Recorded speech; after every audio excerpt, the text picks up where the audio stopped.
नमस्कार, स्वागत है आपका सीएनबीसी आवाज मोतीलाल ओसवाल स्टूडियोज में। मैं हूं मनीषा गुप्ता और कमोडिटी राउंडअप में हमारी टॉप हेडलाइन आज यहां पर चांदी पर है, जहां पर ऑल टाइम हाइस तो बन ही रहे हैं, एक शॉर्ट स्क्वीज भी है और साथ ही साथ एमसीएक्स ने दूसरी बार इस हफ्ते में यहां पर मार्जिन भी बढ़ाया है कारोबार करने के लिए। इस बार 2% से बढ़ाया है। कितना टोटल मार्जिन है, कितना इंपैक्ट देखने को मिल सकता है और आगे की स्थिति क्या रह सकती है, इस पर करेंगे चर्चा। साथ ही बात करेंगे यहाँ पर सोने की, जहां पर अब ऑल टाइम हाइज पर यहां पर भी कारोबार होता हुआ नजर आया है। $4200 अनाउंस के लेवल्स अब निकल चुके हैं और भारतीय बाजारों की अगर बात की जाए तो हम ऑलमोस्ट 1,30,000 रुपए प्रति 10 ग्राम पे आ गए हैं। यहां से सोना किस तरह की चाल चल सकता है, इस पर भी होगी चर्चा। हमारे साथ जुड़ रहे हैं जीजीसी के chairman Rajesh Rokade, silver emporium के एमडी राहुल मेहता, केडिया एडवाइजरी से Ajay Kedia and pro intelligent services से दिनेश सोमानी। आप सभी का कार्यक्रम में स्वागत है और चांदी से शुरुआत कर लेते हैं। सबसे पहले तो मार्जिन समझ लेते हैं। अजय जी, जिस तरह से मार्जिन लगातार यहाँ पर बढ़ते रहे हैं अक्टूबर के महीने में, कहां पर अब टोटल मार्जिन है एमसीएक्स में ट्रेड करने के लिए और क्या लगता है आपको? नमस्ते मनीषा जी। बिल्कुल जिस ढंग से वॉलिटिलिटी बढ़ रही है, इस चीज को टेक केयर करने के लिए exchange time to time margin में भी चेंजेस करता है। अगर हम वो टेबल देखते हैं तो 1 अक्टूबर को जनरली हम देख रहे थे कि मार्जिन, इनिशियल मार्जिन 1% का, माफ कीजिए 10% का था और ईएलएम मार्जिन 1.25 था। मतलब कुल मिला के 11.25% का मार्जिन हुआ करता था। पर जिस ढंग से वॉलिटिलिटी बढ़ रही है, इनिशियल मार्जिन में भी हमने ग्रोथ आते हुए देखी है, जहां पे 12.85 हुआ 13 तारीख को, 14 तारीख को 13.32 हुआ और अब अगर हम देखते हैं तो इनिशियल मार्जिन करीबन 13.16 के करीब है और एडिशनल मार्जिन लॉन्ग और शॉर्ट दोनों पे हमने 2% का ऐड होते हुए देखा है। ईएलएम 1.25 है, कुल मिला के 16.41% का अब मार्जिन हो चुका है। अर्थात मार्केट में जो वॉलिटिलिटी बढ़ रही है, हम रोज देख रहे हैं कि चांदी में 5-5, 6-6% का मूव हो रहा है, तो इसी को सेफगार्ड करने के लिए एक्सचेंज पे ये कदम उठाया गया है। ओह एब्सोल्युटली। दिनेश जी, आप कैसे देखते हैं? 16.4% का मार्जिन हो गया। अगर हम मिनीज के भी लॉट लेके चलें, बड़े के लॉट को तो पैसा बहुत ज्यादा लगने लगा है अब। आपको लगता है जो बायर्स हैं थोड़ा सा शायद यहाँ पर डिस्करेज होंगे? मनीषा जी, मुझे लगता है सेलर्स को दिक्कत ज्यादा है इसमें, क्योंकि बायर्स तो निरंतर प्रॉफिट कमा ही रहे हैं इसमें। हर दिन अगर ये 2% की मार्जिन बढ़ती तो 4% तो मार्केट ही बढ़ रहा है। तो मुझे लगता है उन्हें एम टू एम निरंतर आ रहा है, लेकिन जो शॉर्ट स्केलर्स है उनके लिए पैसों की दिक्कत इकट्ठा करना ये ज्यादा मुश्किल साबित हो सकता है और मुझे लगता है ये साइमल्टेनियसली उसमें स्क्वीज भी हो सकते हैं। बट एक्सचेंज के तौर पर यह बहुत ही सही है कि वोलेटिलिटी जैसे बढ़ती है आप मार्जिन बढ़ाते रहे, क्योंकि at the end of the day brokers या ट्रेडर्स या सब ब्रोकर्स जो भी इस फील्ड से जुड़े हैं वो रिस्क में नहीं आए और सेलर्स को ये समझना चाहिए कि अगर इतनी वोलेटिलिटी है और प्राइस इतने निरंतर बढ़ रहे हैं तो अपनी पोजीशंस को नियमित रूप से अपने रिस्क एपेटाइट के हिसाब से उसको ट्रेड करें। ओह वेल एब्सोल्युटली, वो पॉइंट आपने बहुत वैलिड रेज किया यहाँ पर शॉर्ट्स को लेकर, जो सेलर्स को लेकर है। और Dinesh ji, at some point in time हम कल बात भी कर रहे थे कि जो सेलर्स हैं वो यहाँ पर अटक सकते हैं, क्योंकि स्पेशली चांदी में, क्योंकि जिस तरह का प्रीमियम बाहर है और अगर वो सेलिंग पोजीशन में यहाँ पर आ भी जाते हैं तो कैसे देखते हैं आप? अभी हमारे पास 1-1.5 महीना है, कैसे देखेंगे आप ये प्ले आउट होते हुए? रेस्ट ऑफ रेयर ओकेजन है 175 तो स्पॉट एमसीएक्स सिल्वर अपना खुद दिखा रहा है और सामने 163 चल रहा है, मतलब 12,000 का प्रीमियम है इसमें ऑलरेडी। 12,000 के प्रीमियम में जहां पर डिलीवरी है मेरे हिसाब से करीब करीब 250 लॉट की डिलीवरी अभी वॉल्ट में एमसीएक्स में नजर आ रही है और ओपन इंटरेस्ट की जो पोजीशन है तो वो तो बिल्कुल आग फाड़ दो, ऐसी इतनी बड़ी ओपन पोजीशन यूज है। 1% से भी कम जो रेशियो है ये open interest to vault position है। हो सकता है डिफरेंट वॉल्ट में अपने लोगों ने सिल्वर रखी हो और अभी जो समय है करीब करीब 1 महीना 10 दिन का समय है हमारे पास। अगर ये प्रीमियम कम होता है, दोनों एट पार आते हैं तो ये बहुत ही अच्छी बात है, लेकिन अगर ये प्रीमियम कम नहीं होता है और दिसंबर 5 तक भी प्रीमियम मेंटेन रहता है तो मुझे लगता है कि डिलीवरी देने वाले को निश्चित तौर से दिक्कत होगी, क्योंकि ऑब्वियस सी बात है जहां स्पॉट में अगर उनका ऊंचा बिक रहा तो कोई भी वहां बेचना ज्यादा जायज समझेगा। फ्यूचर अगर सस्ता मिल रहा तो कोई भी यहाँ बाय करना ज्यादा मुनासिब। तो खरीदारी में रहें और अगर बेच के काम कर रहे हैं तो ऑफकोर्स जैसे बात की गई कि दिसंबर 5 तक यहाँ पर अगर आप नहीं सॉर्ट करते हैं तो आगे जाकर मुश्किलें हो सकती हैं। लेकिन एक बात भी है कि महीना 10 दिन अभी बाकी है, तो किस तरह से ये मार्जिन्स प्ले आउट करते हैं, किस तरह से ओपन इंटरेस्ट आता है और सेलर्स की पोजीशन यहाँ पर क्या रहती है एमसीएक्स पर, स्पेशली चांदी में, वो देखने लायक होगा। लेकिन एक और चीज यहाँ पर निकल के आ रही है, वो है शायद चांदी की किल्लत बनती हुई नजर आई है। राहुल, अगर वो हमारे लिए आप क्लैरिटी प्रदान कर सकें, क्योंकि मार्केट्स को ऐसा लगता है कि चांदी के इंपोर्ट्स कमजोर हैं, बाजार में चांदी नहीं है, बहुत प्रीमियम पे है। कल तो इस तरह की भी खबरें थी कि जवेरी बाजार में बल्क ऑर्डर्स लेने से अब मना कर दिया गया है। आप जवेरी बाजार में हैं, क्या क्लैरिटी दे सकते हैं? नहीं, ये हकीकत है मनीषा जी कि फिजिकल डिलीवरी में बहुत बड़ी चैलेंजेस है। हम लोग फैक्ट्री रन करते हैं, फैक्ट्री में रोज सिल्वर सप्लाई करने के लिए बहुत ज़्यादा दिक्कत आ रही है, प्रीमियम्स आर वेरी हाई, और वो प्रीमियम से लेके माल बना के मार्केट में बेचना it becomes a very very challenging task. मगर फॉरवर्ड डिलीवरीज में भी चैलेंज आ रही है, जैसे हम लोग अक्टूबर एंड की डिलीवरीज मांग रहे हैं, उसमें भी काफ़ी हाई प्रीमियम्स बोल रहे हैं। तो अगर ये प्रीमियम सस्टेन होते हैं तो बहुत आगे जाके दिक्कत आएगी एज अ मैन्युफैक्चरर के लिए और एज अ ट्रेडर के लिए, क्योंकि ये बहुत इजी ट्रेड हो गया है कि मार्केट में जो प्रीमियम चल रहा है लोग फिजिकल में बेच रहे हैं और एमसीएक्स पे माल ले रहे हैं। 5 दिसंबर के कॉन्ट्रैक्ट पे काफ़ी जूलर्स ने चांदी की पोजीशन खड़ी की है ताकि वो आगे जाके डिलीवरी ले पाएंगे।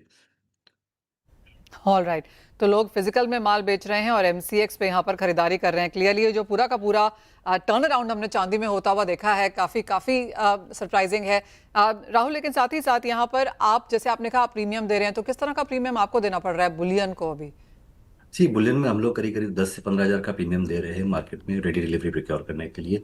ये प्रीमियम हम लोग ने मतलब 15 हज़ार से लेके 25 हज़ार तक भी गया हुआ है लास्ट 2-3 दिनों के अंदर।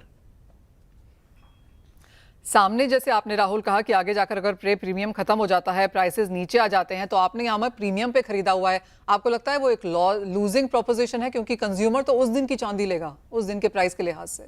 नहीं, मगर हम लोग रिप्लेसमेंट कर रहे हैं ना। आज अगर समझ लो ये रेट पे प्रीमियम देके माल ले रहे हैं तो वहाँ पे सामने फिजिकल में चांदी बिक भी रही है, वो प्रीमियम में माल बिक भी रहा है।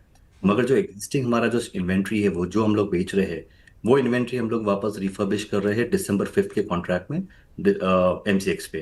तो वो एक अच्छा ट्रेड है हमारे खुद के लिए भी कि फिजिकल में चांदी बेच दो और आगे जाके एमसीएक्स में ले लो। और काफ़ी ज्वेलर्स से मैंने अक्रॉस इंडिया बात की तो सब लोग ये ट्रेड कर रहे हैं कि फिजिकल चांदी बेच रहे हैं और आगे जाके एमसीएक्स पे ले रहे हैं। और राहुल, करंट लेवल्स पे रिटेल खरीदारी कैसी है? लोग ले रहे हैं चांदी इन स्तरों पर? और आपकी आज का सेलिंग प्राइस क्या है चांदी का? अभी तक तो मार्केट खुला नहीं, मार्केट करीब करीब 1 बजे के आसपास खुलता है क्योंकि बुलियन डीलर्स अभी तक आए नहीं मार्केट में। मगर ओवरऑल डिमांड काफ़ी स्ट्रांग है, बार्स एंड कॉइन्स में तो सोल्ड आउट है काफ़ी। जैसे बैंगलोर स्टोर बोले, चेन्नई स्टोर बोले, तो ऑलमोस्ट इन्वेंट्री भी सोल्ड आउट है। तो काफ़ी अच्छी पोजीशन से रिटेल बाइंग बहुत अच्छी स्ट्रांग हो रही है। राहुल, 163 का प्राइस है, कितने पे सेलिंग है? कल कितने पे की है आपने? कल सेलिंग हुई है 178 पे। ओके, तो क्लियरली अच्छे खासे प्रीमियम्स हैं और वो पास ऑन भी यहाँ पर होते हुए नजर आ रहे हैं। राहुल, बहुत शुक्रिया साथ जोड़ने के लिए और उन चीज़ों से अवगत कराने के लिए। तो क्लियरली रिटेल जो ज्वेलरी एज एन इंडस्ट्री है वो फिजिकल में माल बेच रहे हैं और एमसीएक्स पे खरीद रहे हैं। क्लियरली एक हेजिंग मैकेनिज्म जो हमने यहाँ पर इनको पूरी तरीके से प्ले होता हुआ देखा है। अब एक्सचेंज पे आगे जाकर किस तरह की स्थिति खुलेगी वो ऑफकोर्स यहाँ पर देखना बाकी है। लेकिन इसी के साथ एक ब्रेक के लिए रुकेंगे, जब लौटेंगे तो ऑफकोर्स फोकस करेंगे यहाँ पर सोने में और डिटेल्स। स्वागत है आपका हमारे साथ। अब यहाँ पर जीजेसी के चेयरमैन राजेश रोकड़े जी हैं। राजेश जी नमस्कार। एक और दिन, एक और नया हाई, इंडस्ट्री कैसे डील कर रही है इससे?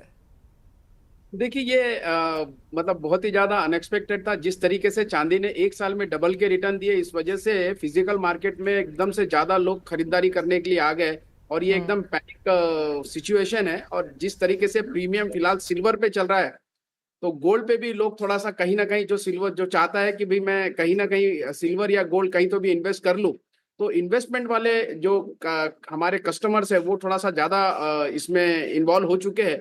और आप देखेंगे अभी फेस्टिव सीजन है, तो धनतेरस की जो पिछले 15 दिन से जो बुकिंग है, वो बुकिंग भी ये दिखा रही है कि आने वाले दिनों में हमारी जो गोल्ड को लेके डिमांड है वो मुझे लगता है कि हमारे कस्टमर पूरी कर देंगे। कि जिस तरीके से अभी ओवरऑल गोल्ड के रेट और सिल्वर के रेट ने रिटर्न दिया है, इस वजह से ग्राहकों का बहुत ज्यादा इंटरेस्ट बढ़ गया है।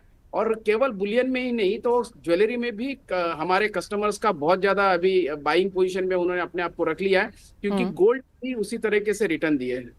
जी राजेश जी, बुलियन ज्यादा बिक रहा है या फिर ज्वेलरी? देखिए, वैसे तो ज्वेलरी ज्यादा बिकता है और अल्टीमेटली क्या होता है, जब भी कोई बुलियन भी लेता है तो अल्टीमेटली आखिरी में उन्हें वो बुलियन को ज्वेलरी में ही कन्वर्ट करना होता है। और जब से हॉलमार्किंग इंडिया में मैंडेटरी हो गया है तो लोग ज्वेलरी ज्यादा बाइंग कर रहे हैं। अगर मैं परसेंटेज वाइज देखता हूँ तो पहले 2% बुलियन और 98% ज्वेलरी था। अभी अगर मैं परसेंटेज में देखता हूँ तो 5 to 7% बुलियन में लोग इंटरेस्ट ले रहे हैं और 92-93% अभी भी ज्वेलरी में ही कस्टमर का इंटरेस्ट रहा है।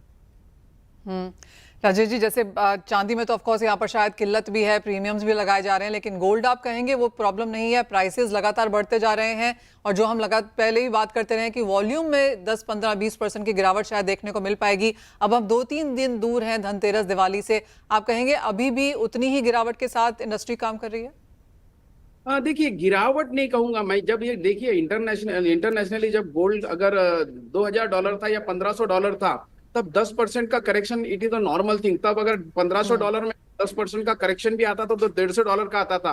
आज हम लोग $4200 पे बैठे, अगर आज 10% का करेक्शन आता है तो 400 $450 का करेक्शन है, तो बड़ा हो जाता है। इस वजह से बहुत ज्यादा वोलेटिलिटी है मार्केट में। और अभी जिस तरीके से $4200 तक के अगर गोल्ड चले गया है, तो मुझे लगता है कि सभी हाई तोड़ दिया है, सभी रिकॉर्ड तोड़ दिया है। तो अभी $5000 के तरफ इसका मूव दिख रहा है। और मुझे लगता है कि एक तो इस ईयर एंडिंग तक के या मार्च तक के $5000 अगर हो जाता है इंटरनेशनली अगर गोल्ड, तो कोई बड़ी बात नहीं। और सिल्वर ने भी डबल का रिटर्न दिया है। जैसे कि 90,000 पिछले साल इसी समय रेट थे, 90,000 92,000 ये रेट थे। आज अगर मैं प्रीमियम पकड़ के देखता हूँ तो करीब 180 के ऊपर के रेट अभी मार्केट ने दिखा चुके हैं। तो कहीं ना कहीं ये दोनों चीजें बहुत जबरदस्त तरीके से सामने जा रहे हैं। और चांदी में भी देखिए, $50 का 2 बार का एक रिकॉर्ड था, वो दोनों रिकॉर्ड टूट चुका है। और $52 पे अगर चांदी खेल रही है, इसका मतलब चांदी बहुत मजबूती से आगे बढ़ रही है। और पहले और अभी मैं बहुत बड़ा एक चांदी के लिए भी एक अंतर ये बताऊंगा कि अभी इंडस्ट्रियल डिमांड जो है चांदी की बहुत ज्यादा बढ़ चुकी है। मतलब जितनी भी चांदी है उसका 70 to 75% इंडस्ट्रियल यूज चांदी का होने लग गया है। इस वजह से डिमांड में कोई कमी नहीं है। और आने वाले दिनों में ये 92% तक के इंडस्ट्रियल डिमांड होने की संभावना है। इस वजह से चांदी बहुत ज्यादा बुलिश है। गोल्ड नो डाउट अच्छा खासा रिटर्न दे रहा है, क्योंकि गोल्ड कहीं ना कहीं जियोपॉलिटिकल टेंशंस और जिस तरीके से अभी पूरे दुनिया में इश्यूज चल रहे हैं, तो गोल्ड ने कभी किसी को निराश नहीं किया है। मुझे अभी भी लगता है गोल्ड अच्छा खासा विकल्प रहेगा इन्वेस्टमेंट के लिए भी और यूज के लिए भी। बहुत शुक्रिया साथ जुड़ने के लिए और बहुत स्ट्रॉन्ग वर्ड्स वहां पर यूज भी करने के लिए। और आप देख सकते हैं अपनी स्क्रीन के नीचे जहां पर चांदी के जो ETFs हैं करीबन 6 से 7% के मुनाफा वसूली फिलहाल वहां पर आती हुई नजर आई है। तो भारी गिरावट के साथ वहां पर कारोबार बनता हुआ। अजय, ये बात हम लोग हमेशा कहते रहते हैं कि सिक्लिकल मार्केट्स यहाँ पर मूव करती हैं। हमने एक जोरदार तेजी यहाँ पर कच्चे तेल में देखी और उसके बाद अब प्रेशियस मेटल्स का समय है। कितना लंबा ये चलेगा और नेक्स्ट इन द लाइन अब क्या है? तो मैंने एक जो रिपोर्ट मैंने आपके साथ शेयर भी की है, तो जो ये साइकिल दिखा रहा है, तो जो आज हम देख रहे हैं कि ईवीज में जाएगा, इस सब में जाएगा, ये 2 साल पुरानी कहानी है। हाँ, अभी डेफिनेटली शॉर्टेज है जिसकी वजह से बबल बना है। हमने भी एक्सपेक्ट किया था कि $42-50 तक जाएगा, बट 72 भी जाएगा आगे, बट इमीडिएटली नहीं। तो बिल्कुल ये साइकिल मुझे लगता है कि जनरली 2.5 से 3 साल की साइकिल होता है। और ये साइकिल स्टार्ट हुई थी सितंबर 2022 को। तो सितंबर 2022 से 23 हो गया, 24 हो गया और ये 25 कंप्लीट हो चुका है। तो ये ऑन द वर्ड्स है।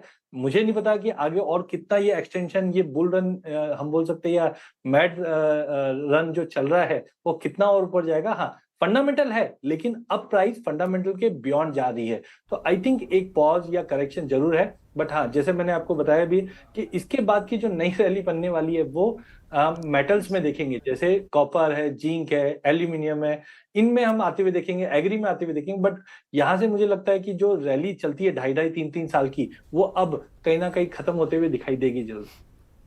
ऑलराइट, तो अजय जी हमें बता रहे हैं कि 2.5 से 3 साल की रैलीज हैं जो हमने प्ले आउट होते हुए भी देखी हैं। एज ऑफ नाउ हम प्रेशियस मेटल रैली में हैं और जैसे अजय जी ने कहा अगली रैली मेटल्स की रह सकती है, बेस मेटल्स की, और उसके बाद एग्रीकल्चर। तो क्लियरली इन सभी कमोडिटीज पर ध्यान होना चाहिए। बहुत शुक्रिया अजय जी, दिनेश जी साथ जुड़ने के लिए और उन तमाम चीज़ों पर हमारे दर्शकों को अवगत भी कराने के लिए। एक ब्रेक के लिए रुकेंगे, जब लौटेंगे तो खबर लाएंगे, कुछ और खबरों पर और स्टॉक्स पर नजर रहेगी।